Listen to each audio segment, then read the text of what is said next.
ನೋಡಿ, ಎಲ್ಲಾನು ತನಿಖೆ ಮಾಡ್ತಾ ಇದ್ದಾರೆ. ಚಲುವರಾಯಸ್ವಾಮಿ ಅವರು ಉಸ್ತುವಾರಿ ಸಚಿವರು ಬಹಳ ಸ್ಪಷ್ಟವಾದಂಥ ಸ್ಟೇಟ್ಮೆಂಟ್ ಕೊಟ್ಟಿದ್ದಾರೆ. ಅದರಲ್ಲಿ ಯಾರದೇ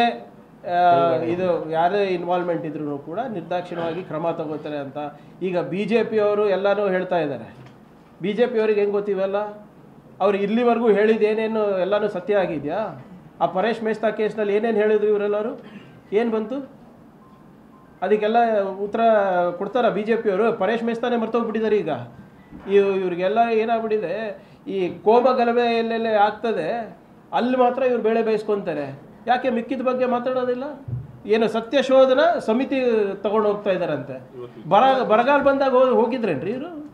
ಎಲ್ಲ ಆದಮೇಲೆ ಸತ್ಯಶೋಧನಾ ಸಮಿತಿ ಕಳಿಸಿದ್ರು. ಅತಿವೃಷ್ಟಿ ಬಂದಾಗ ಯಾರನ್ನ ಬರ್ತಾರ ಇವರು?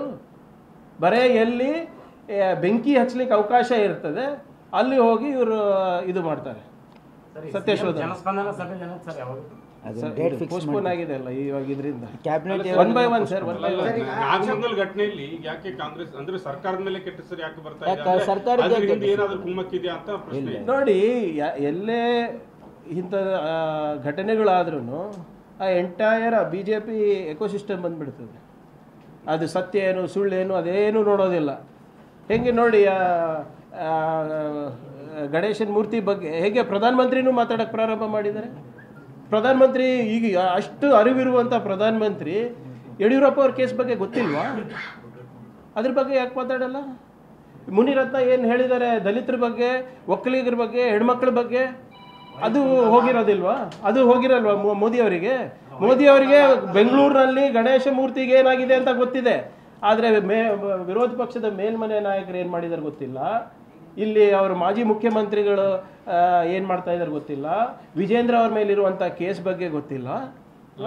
ಬೆಂಕಿ ಬೀಳೋ ತನಕ ಸರ್ಕಾರ ಇಂಟೆಲಿಜೆನ್ಸ್ ಏನು ಮಾಡ್ತಾ ಇತ್ತು ಅಂತ ನೋಡಿ. ಅದೇನು ಇಂಟೆಲಿಜೆನ್ಸ್ ಇದಲ್ಲ, ನಾವು ನೋಡಿ ಆ್ಯಸ್ ಪರ್ ರುಟೀನೇ ಹೋಗ್ತಾ ಇರೋದು.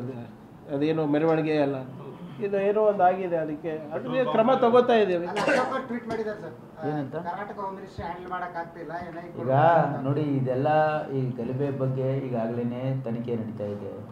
ಅದ್ರ ಮೇಲೆ ಭಾಳ ಸ್ಪಷ್ಟವಾಗಿ ಸರ್ಕಾರ ನಿಲುವು ತೆಗೆದುಕೊಂಡಿದ್ದಾರೆ. ಯಾರೇ ಹಿಂದಿರಲಿ ನಿರ್ದಾಕ್ಷಿಣ್ಯ ಕ್ರಮ ಆಗುತ್ತೆ. Law will take its course. ಇದಕ್ಕೆ ಸುಮ್ಮನೆ any incident should not be blown out of proportion.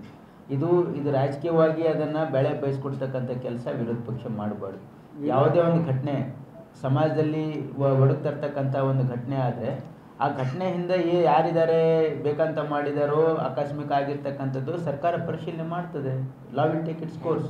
ಅದನ್ನು ಬಿಟ್ಟು ಇದೇ ಒಂದು ರಾಜಕೀಯ ಬಂಡವಾಳ ಮಾಡಿಕೊಂಡು ಅಲ್ಲಿ ಹೋಗಿ ಅಲ್ಲಿ ಮತ್ತಿಷ್ಟು ಸ್ಥಿತಿ ಬಿಗಡಾಯಿಸೋ ರೀತಿಯಲ್ಲಿ ಬೆಂಕಿಯಲ್ಲಿ ತುಪ್ಪ ಸುರಿಯೋ ರೀತಿ ಮಾಡೋದು ಇದು BJP ಅವ್ರ ಚಾಳಿ ಇದೆ.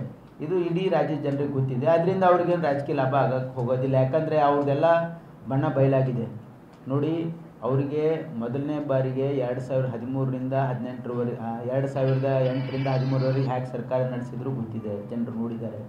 ಅದಾದಮೇಲೆ 2019ರಿಂದ 2023 ಬ್ಯಾಕ್ ಡೋರ್ ಎಂಟ್ರಿ ಮಾಡಿ ಯಾವ ರೀತಿ ಭ್ರಷ್ಟಾಚಾರ ಮಾಡಿದ್ರು ಈ ರಾಜ್ಯದಲ್ಲಿ ಏನು ಮಾಡಿದ್ರು ಗೊತ್ತಿದೆ. ಜನರಿಗೆ ಅವ್ರ ಮೇಲೆ ವಿಶ್ವಾಸ ಇಲ್ಲ. ಅವ್ರು ಎಂದೂ ಕೂಡ ಪಾಸಿಟಿವ್ ಪೊಲಿಟಿಕ್ಸ್ ಮಾಡಲ್ಲ. ಅವರು ಡೆವಲಪ್ಮೆಂಟ್ ಪೊಲಿಟಿಕ್ಸ್ ಇಲ್ಲ. ಅವ್ರದ್ದು ಪಬ್ಲಿಕ್ನ ಯೋಗಕ್ಷೇಮದ ಬಗ್ಗೆ ಅವ್ರು ಮಾತಾಡಲ್ಲ.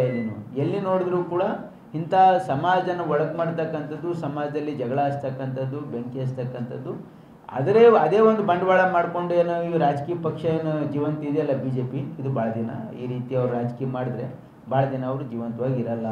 BJP ತಿಳ್ಕೊಳ್ಳಿ.